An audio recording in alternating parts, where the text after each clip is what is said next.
드디어 김민재와 더리우트가 지난 경기에서 처음으로 호흡을 맞추는데 성공을 했는데, 아무래도 이번 프리시즌의 바이에른 뮌헨이 가장 아쉬웠던 부분 중에 하나가 김민재와 더리우트가 100%의 몸 상태가 아니라는 점이었죠. 일단 김민재 같은 경우에는 군사훈련을 받기도 했고요. 더리우트도 몸 상태가 그렇게 좋지 않아서 두 선수 모두 프리시즌에 합류하는 시점이 늦어졌었고, 그러다 보니까 이 두 선수가 직접 자신들의 몸 상태가 100%가 아니다 라는 인터뷰를 하기도 했었고요. 그러다 보니까 투엘 감독도 이 두 선수를 섣불리 수비 조합을 만들기보다는 두 선수의 컨디션을 끌어올리는 데 조금 더 집중을 했었습니다. 그래서 전반전에 김민재가 나오면 후반전에 더리우트가 나오거나, 그리고 우파메카노가 나올 때 전반전에는 김민재, 후반전에는 더리우트, 아니면 김민재는 파바르와 짝을 맞춰주고 더리우트는 우파메카노와 짝을 하는, 이러한 형태로 기본적으로 김민재와 더리우트의 몸 상태가 100%가 아니니까 이 두 선수가 직접적으로 조합을 맞춰서 뛰게끔은 하지 않았었어요. 그런데 프리시즌을 치르다 보니까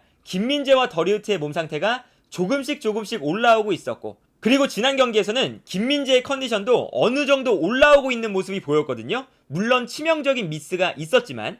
그래서 지난 경기에서는 김민재가 선발 출전해서 먼저 나와 있었고, 더리우트가 후반전에 나왔는데 김민재가 교체되는 것이 아니라 약 20분 동안 더리우트와 호흡을 맞추는 시간을 가졌습니다. 그런데 전체적으로 경기를 보면 김민재와 더리우트가 예상대로 이 두 선수가 꽤나 잘 맞는 조합이 될 법하다 라는 장면들이 불과 20분이었지만 몇 차례 나타났었거든요. 그래서 어제 경기를 보면 김민재가 왼쪽, 더리우트가 오른쪽에 배치되면서 이 두 선수가 포백에서 왼쪽과 오른쪽 중앙 수비수를 맡았어요. 그런데 이 두 선수의 플레이 스타일 자체가 굉장히 흡사한 부분들이 많죠. 두 선수 모두 체격 조건이 굉장히 크고 힘도 좋고 스피드도 빠릅니다. 그리고 결정적으로 이 두 선수가 양발을 자연스럽게 쓰기 때문에 두 선수 모두, 물론 김민재가 더 왼쪽에 편하게 뛸 수 있지만 왼쪽과 오른쪽을 모두 소화할 수 있다는 점도 이 두 선수의 장점 중에 하나입니다. 그러다 보니까 이제 어떤 장면이 나오냐면, 김민재가 나폴리에서 라흐마니와 호흡을 맞췄던 것과 굉장히 비슷한 장면들이 나오거든요. 일단 더리우트와 김민재가 공격적인 수비에 능해요. 그래서 김민재가 올라갈 때도 있고 더리우트가 올라가서 수비를 할 때도 있는데, 이 두 선수가 자연스럽게 한 명이 올라가면 뒤에서 다른 한 선수가 커버를 해주는 형태가 가능을 하고요. 그리고 이렇게 커버를 들어왔을 때 두 선수가 양발을 쓰다 보니까 만약에 김민재가 더리우트의 공간을 커버하면서 오른쪽으로 움직이면 더리우트는 너무나 자연스럽게 왼쪽으로 내려올 수가 있는 거죠. 반대로 김민재 또한 마찬가지입니다. 김민재도 공격적인 수비가 장점이니까 김민재가 공격적으로 움직였을 때 더리우트가 안쪽으로 들어와주면서 더리우트가 왼쪽 중앙 수비수를 보고 있고, 이때 김민재가 수비로 내려올 때는 오른쪽으로 내려오면서 자연스럽게 이 두 선수가 서로의 공간을 커버할 수가 있거든요. 이게 나폴리 때보다 좋아진 건 뭐냐면, 기본적으로 라흐마니도 양발을 쓰기 때문에 이러한 커버 플레이가 나폴리에서도 가능했어요. 그런데 아무래도 라흐마니가 수비력도 준수하고 빌드업도 좋고 여러가지 다 좋은 선수인데 민첩성이나 스피드가 약간 떨어지는 부분이 있죠. 그러다 보니까 라흐마니가 올라갔을 때는 김민재가 그 뒷공간을 완벽하게 커버를 해주는데, 김민재가 올라갔을 때 라흐마니가 약간 그 뒷공간을 커버하는데 실수가 종종 나올 때가 있었어요. 그런데 더리우트 같은 경우는 라흐마니의 업그레이드 버전이라고 우리가 생각을 하면 되겠죠.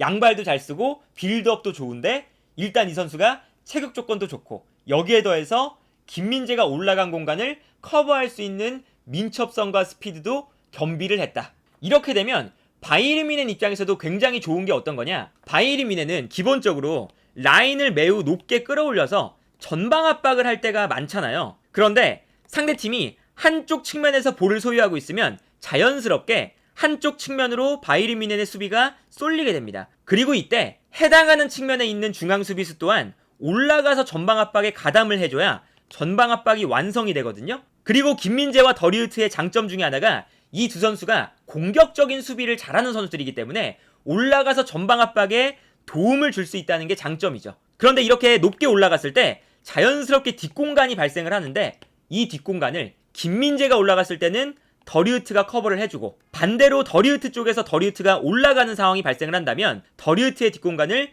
김민재가 커버해줄 수 있는 상황이 나옵니다. 이렇게 되면 상대팀이 어느 쪽에서 볼을 소유해도 김민재가 올라가서 압박을 하고 더리우트가 올라가서 압박을 하고, 이러한 동작들이 매우 자연스럽게 나올 수 있다는 게 바이에른 뮌헨 입장에서는 굉장히 긍정적인 부분 중에 하나고요. 그래서 지난 경기를 보면 이제 이런 장면들이 나옵니다. 더리우트가 모나코의 공격수가 약간 내려가서 볼을 받으니까 더리우트가 공격수를 따라서 올라가고 있는 상황이에요. 그리고 더리우트가 올라가고 있으니까 모나코의 다른 공격수가 더리우트의 뒷공간으로 뛰어들어가고 있죠.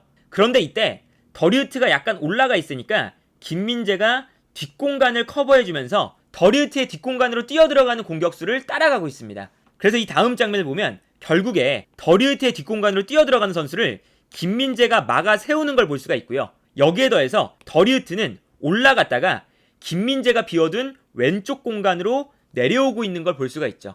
더리우트가 올라갔을 때 김민재가 뒷공간을 커버해주고 이때 김민재가 오른쪽으로 가 있으면 더리우트가 왼쪽으로 내려와주는 이러한 장면이 명확하게 나타났던 장면이고요.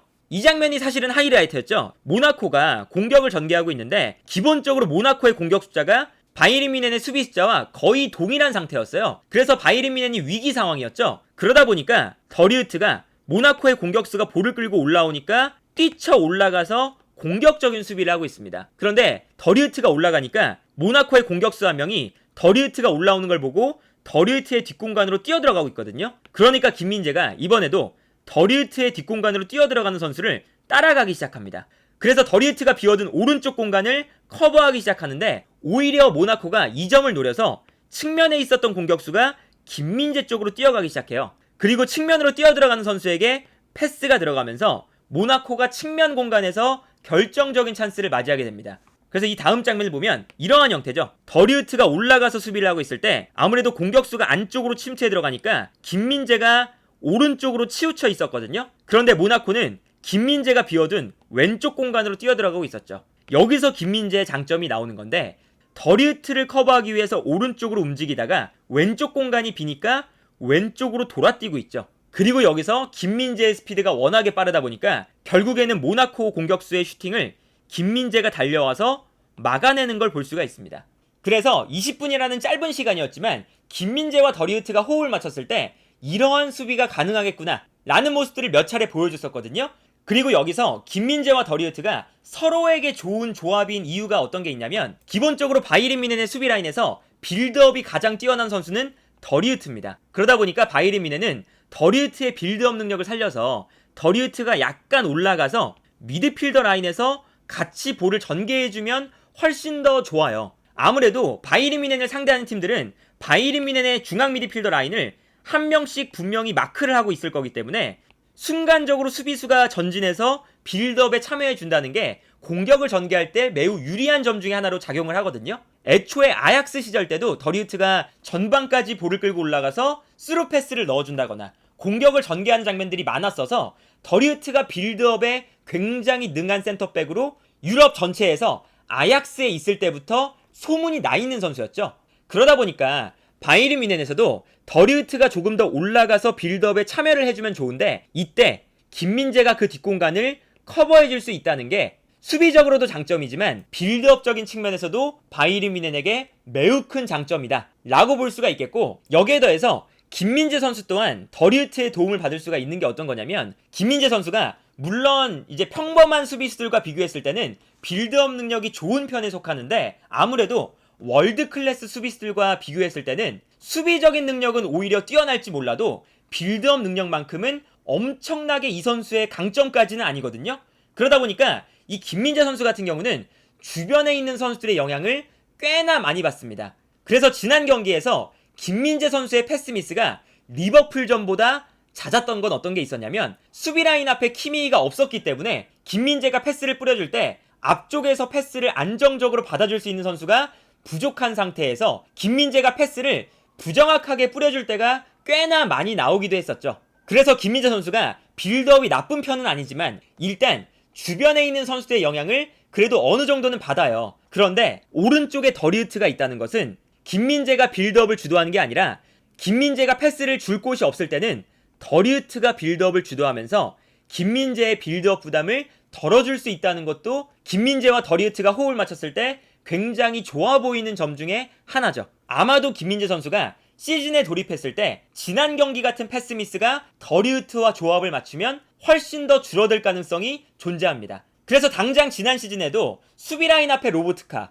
오른쪽에 라흐만이라는 볼을 잘 다루는 선수들이 있다 보니까 그때는 패스미스가 거의 나오지 않았었거든요. 이제 이러한 특징들을 생각해보면 김민재와 더리우트, 이 두 선수는 빌드업적인 측면에서는 서로 상호보완적인 관계가 될 수 있으면서 기본적으로 이 두 선수의 특성 자체가 공격적인 수비도 가능하고 피지컬도 좋고 스피드도 빠르고 제공권도 좋기 때문에 두 선수가 서로의 공간을 커버해주면서 공격적인 압박도 가능하다. 그리고 뒷공간 커버도 안정적이게 가능하다. 라는 점을 생각해보면 이미 키커나 빌트나 여러 독일 매체에서 다음 시즌 바이에른 뮌헨의 주전 수비 라인은 김민재와 더리우트가 될 것이다.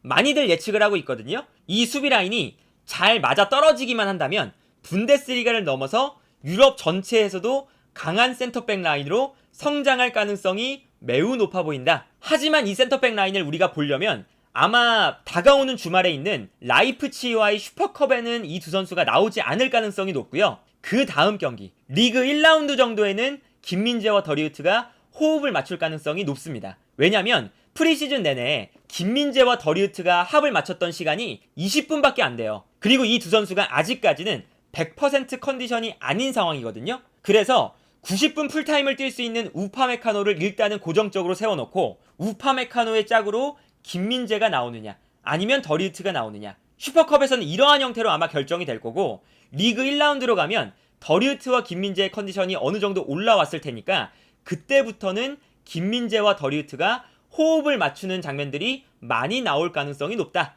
그래서 다가오는 시즌에 김민재와 더리우트 이 두 명의 수비 조합이 어떤 퍼포먼스를 보여줄지, 그리고 우리가 다음 시즌을 지켜보면서 김민재가 세계 최고의 수비 라인을 만드는 선수가 될 수 있을지, 이런 것들을 지켜보면 아주 재밌지 않을까라는 생각이 드네요.